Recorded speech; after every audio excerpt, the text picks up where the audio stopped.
नमस्कार, मैं अशोक तिवारी और आप देख रहे हैं समृद्धि न्यूज़ चैनल।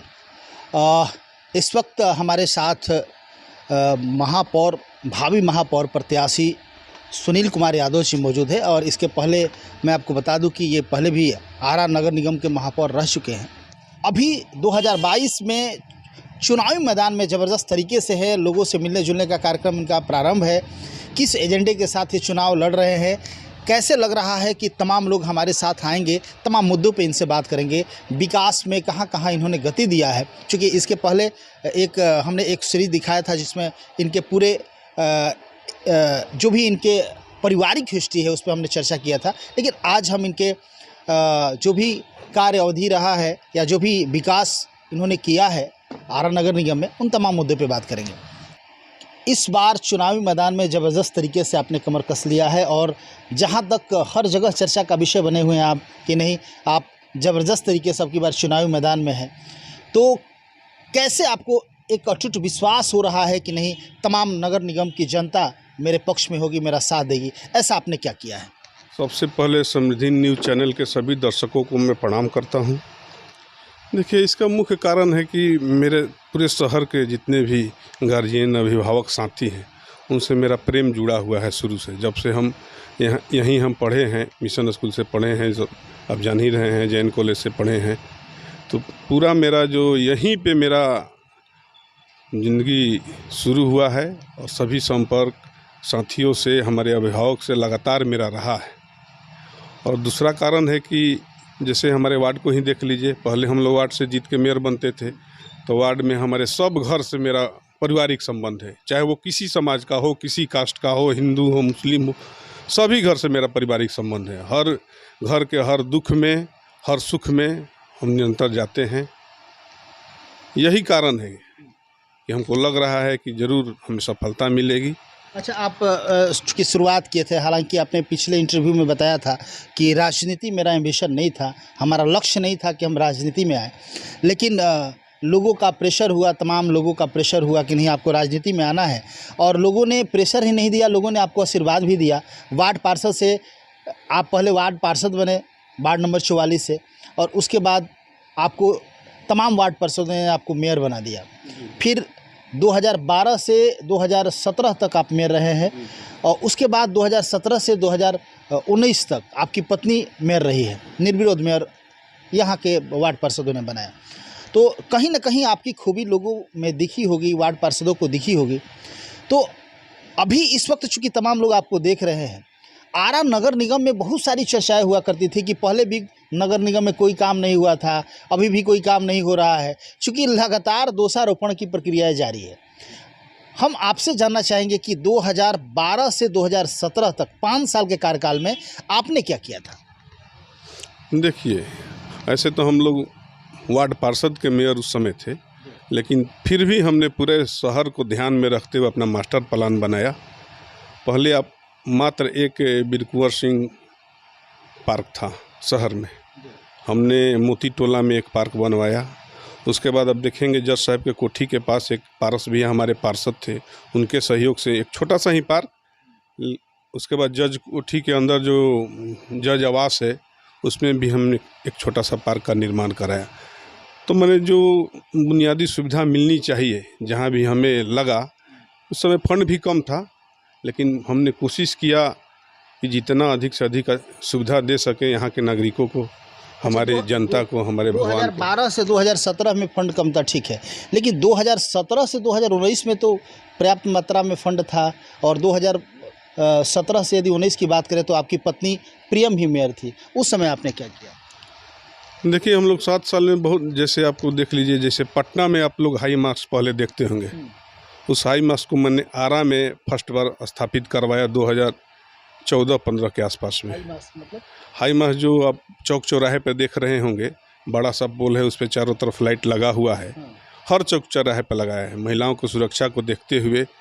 और फिर हमने CCTV भी लगाया, हर चौक चौराहे पे देखिएगा तो CCTV लगाया गया है और उसका मॉनिटरिंग SP ऑफिस से होता है। ये हम लोग कराया ताकि अपराध पे नियंत्रण हो सके। दूसरा काम आप देखिएगा कि आज के समय में डोर टू डोर कूड़ा उठाव जो हो रहा है, पूरे बिहार में सबसे पहले हमने आरा में इसको लागू कराया था। 2014 में हमने डोर टू डोर कूड़ा उठाव का व्यवस्था आरा नगर निगम में लागू करवाया था। पानी जो जल नल आपका है उसके लिए हमने पूरे शहर को 3 जोन में बांटा। हमारा शहर के प्रति विजन अलग था कि हम कुछ अच्छा करें। एक बनाए रेलवे लाइन के इस तरफ फर्स्ट जोन, सेकेंड जोन में आपका पूरा शहर आया और थर्ड जोन में हमने गांगी के उस तरफ के एरिया को लिया। और आज जितना भी आप पानी टंकी देख रहे हैं सभी का हमने एनओसी और उसका हम ही लोगों ने पास कराया। हमारे पार्षद जो थे उस समय हम लोगों ने मास्टर प्लान बनाया शहर का, कौन कौन एरिया आना चाहिए, कौन रोड कैसा होना चाहिए। किसी कारणवश अभी तक लागू नहीं हो सका। आज के समय में जितना भी शौचालय आप शहर में देखिएगा, माताएं बहनें जाती हैं शहर, कहीं शौचालय नहीं था 2012 के पहले।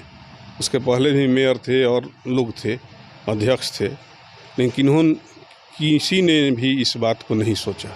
अच्छा, हमने सोचा और हमने बनवाया। अच्छा, जानना चाहेंगे चूँकि निश्चित तौर से आपकी कार्य उपलब्धियाँ, जैसे आपने बताया कि सीसीटीवी कैमरा लगाया, चाहे पार्क वगैरह का निर्माण कराया, या कूड़े उठाव वाला, निश्चित तौर से कूड़े उठाव का कार्यक्रम तो बहुत अच्छा रहा, शानदार ये पहल कही जा सकती है। स्ट्रीट लाइट का भी आपने जो व्यवस्था कराया है शहर में तमाम, चूँकि हर जगह स्ट्रीट लाइट लगे हुए हैं, जो भी वेपर लाइट है उससे रोशनी मिल रही है, जिससे जो भी गलत करने वाले लोगों के लिए एक सतर्कता है कि नहीं वहाँ पे लाइट लगा हुआ है। सीसीटीवी का देन है कि निश्चित तौर से सीसीटीवी कैमरा लगने से तमाम अपराधियों पर अंकुश लगाया जा रहा है। कोई भी अपराधी तुरंत पकड़ में आ जा रहे हैं, क्योंकि कौन किधर से गया किधर से गुजरा तुरंत पता चल जा रहा है। लेकिन जानना हम चाहेंगे, चूँकि अभी 2012 से 2019 तक आपका कार्यकाल रहा है, बहुत सारी योजनाएं जैसे कि सुनने में आ रही थी कि आपके प्लानिंग के तहत ही जो कि पूरा नहीं हो पाई, क्या सच्चाई क्या है, इसमें क्या कहना चाहेंगे? देखिए, जो प्लानिंग था मेरा तो सबसे अच्छा जो प्लानिंग था कि पूरे शहर में ड्रेनेज सिस्टम जो है उसको दुरुस्त करना, और इसके लिए हमने डीपीआर भी बनवाया था। लखनऊ की जो कंपनी थी आई थी, बनाई थी, और पूरे शहर के 13 आउटफॉल नालाओं को हमने इस प्लान में लिया था। अगर वो आज बन जाता तो आपका बरसात का पानी एक बूंद कहीं शहर में नहीं लगता, लेकिन दुर्भाग्य से हम नहीं रहे और नहीं बन पाया। आपको क्या लगता है कि वार्ड पार्षद के द्वारा मेयर चुने जा रहे थे, वो पल बहुत सुंदर था कि अभी डायरेक्ट रूप से जनता वोट देगी और मेयर चुनेगी, ये पल अच्छा होगा? आपके अनुसार क्या लगता है? देखिए, सरकार की इस पहल को हम सराहना करते हैं कि डायरेक्ट जब मेयर चुनेगी और मेयर हर जगह वोट मांगने के लिए जाएंगे तो हर वार्ड में उनकी समस्या से रूबरू होंगे और जानेंगे कि क्या दिक्कत है और उसका निदान करने की कोशिश करेंगे, क्योंकि फिर अगला बार उनको आना है वोट लेने के लिए। और पहले की व्यवस्था थी कि वार्ड पार्षद जो बोल दिए कि सर ये रोड ख़राब है, ये नाली ख़राब है, ढलाई के ऊपर ढलाई हो रहा है, तो उनके अनुसार चलना पड़ता था, क्योंकि 2 साल बाद अविश्वास प्रस्ताव का मामला आता है। तो मेयर वार्ड में हस्तक्षेप नहीं करते थे। हम खुद रहे हैं, जो वार्ड पार्षद कह दिए, पक्ष के हों विपक्ष के हों, उनके अनुसार ही योजना जाती थी। लेकिन अभी का जो व्यवस्था है, जो हमारे शहर में मुख्य समस्या है, जा रहे हैं हम देख रहे हैं कि कहाँ पे क्या ज़रूरत है उसको करना पड़ेगा। तो ये व्यवस्था बहुत अच्छा है और सभी लोगों से मिलना हो रहा है, जान पहचान हो रहा है। आने वाले समय में इससे और फ़ायदा होगा। चलिए, बहुत बहुत धन्यवाद आपको। आप देख रहे थे, हमारी बात हो रही थी, सुनील कुमार यादव हैं, जो कि इस बार चुनावी मैदान में ज़बरदस्त तरीके से इन्होंने अपना कमर कस लिया है और लोगों से मिलने जुलने का कार्यक्रम जारी है। हालांकि मैं बता दूं कि लगातार 7 वर्षों तक ये लोग आरा नगर निगम में कभी इनकी पत्नी महापौर रही थी। 2012 से 2017 तक का जो कार्यकाल रहा, 5 साल मेयर की कुर्सी पर सुनील यादव खुद थे, और 2017 से 2019 तक 2017 में हम बताना चाहेंगे कि 2017 में वार्ड पार्षद इतने खुश हुए कि निर्विरोध इनकी पत्नी को मेयर बना दिया। तो निश्चित तौर से कहीं ना कहीं विकास दिखा था, तभी वार्ड पार्षदों में ऐसा दिखा था कि नहीं, इनको मेयर बनाना चाहिए। चूँकि सीट लेडीज़ था तो इनकी पत्नी को, प्रियम को मेयर बना दिया गया। और निर्विरोध मेयर, आप समझ सकते हैं कि कहीं ना कहीं कार्य दिखता है तभी निर्विरोध की बात आती है। तो एक अपने आप में अमिट छाप ये दोनों ने छोड़ दिया है। और जिस तरह का नगर निगम की यदि बात करें तो आप देख सकते हैं, नगर निगम में इन्होंने अपने इतने कार्यकाल में जो विकास के बात बताई कि सीसीटीवी कैमरा, तो निश्चित तौर से सीसीटीवी कैमरा की जो पहल रही है बहुत अच्छी पहल है। कचरा उठाव वाला भी पहल इनका बहुत अच्छा रहा है। जगह जगह पे पार्क बनवाना या जितना भी फंड आ रहा था उसके अनुसार इन लोगों ने कार्य किया था। लेकिन जिस तरह का इन लोगों ने रोड मैप तैयार किया था कि विकास कैसे करना है, ड्रेनेज सिस्टम बनाना है, क्या करना है, 2 साल के बाद अविश्वास लग गया और सारी योजना धरी की धरी रह गई, जैसे कि इनका कहना है।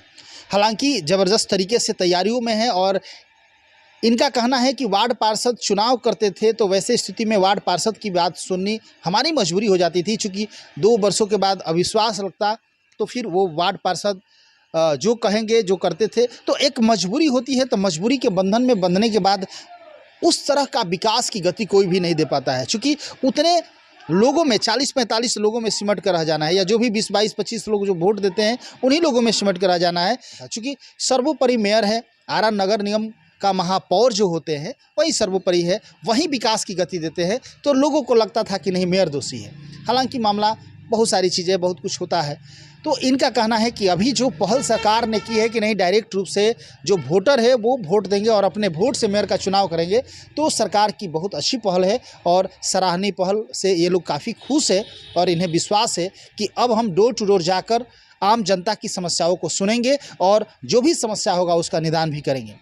लोगों को डोर टू डोर जाके विजिट भी कर रहे हैं, लोगों से बातचीत करने का प्रयास कर रहे हैं और जो भी तैयारियां है, जो पहले इन लोगों ने तैयारी किया था उस पे इन लोगों को लग रहा है कि नहीं जनता, यहाँ के लोग हमें फिर से जिताएंगे और जो मेरा सपना था कि नहीं स्मार्ट शहर बनाना है, स्मार्ट नगर निगम बनाना है, इसको बड़े बड़े जो स्मार्ट सिटी है उस तरह आरा नगर निगम को बनाना है, तो लग रहा है कि नहीं जनता साथ देगी। और निश्चित तौर से अच्छे पढ़े लिखे लोगों की ज़रूरत भी है और अच्छे पढ़े लिखे लोग आएंगे, विकास करने वाले लोग आएंगे, तो आरा की जनता चाहेगी ही कि वो आए और यहाँ आरा नगर निगम का विकास करें।